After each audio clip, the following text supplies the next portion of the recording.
Kumusta mga ka-scoop? Welcome sa ating channel. Tara, samahan niyo ako at alamin natin ang latest na scoop. Kasala na ba ang next? Jericho, naniniwalang perfect timing ang pagdating ni Janine sa buhay niya.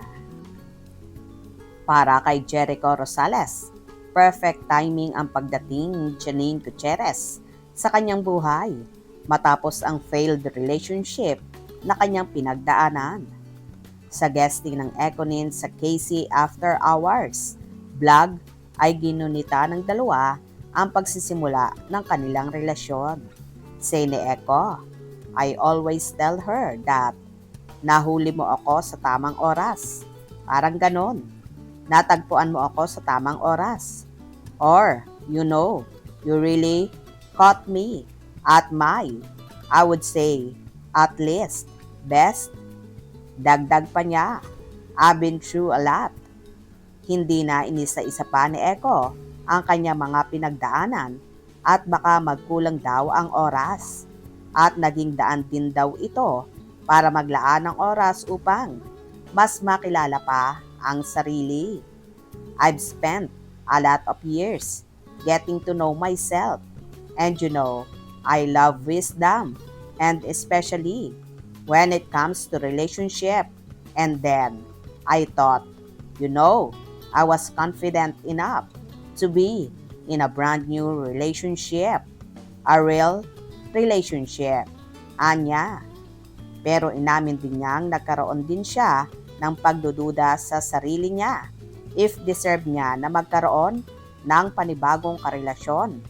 Kaya, tinanong daw niya si Janine nung bago pa lang silang nagde-date kung talagang sure ito sa desisyon na makipagrelasyon sa kanya.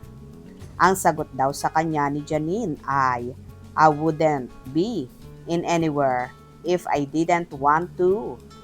Hindi raw siya kay Janine nagdududa, kundi sa sarili niya.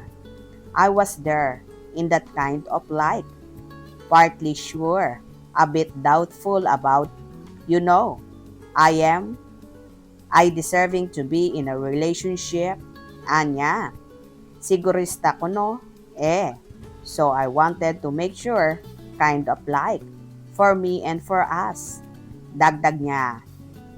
At that time ay napag-usapan din daw nila na tapusin muna ang seryeng Lavender Fields bago sila pumasok talaga sa isang relasyon. Although, there were dating na rin. Matatandaang unang nagkakilala sina Eco at Janine nang magkatrabaho sila sa nasabing Kapamilya series noong 2024.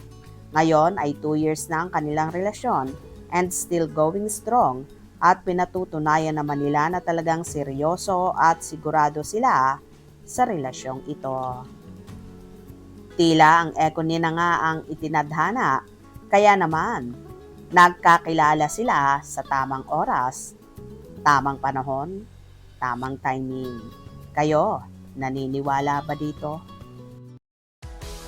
I-comment ang inyong opinion sa ibaba. At kung gusto nyo ng latest showbiz updates, celebrity news at trending entertainment stories, huwag kalimutang i-like ang video, mag-subscribe sa Viral Scoop at i-click ang notification bell para lagi kayong updated. Ako si Scoop at tandaan, kapag may usap-usapan, may scoop.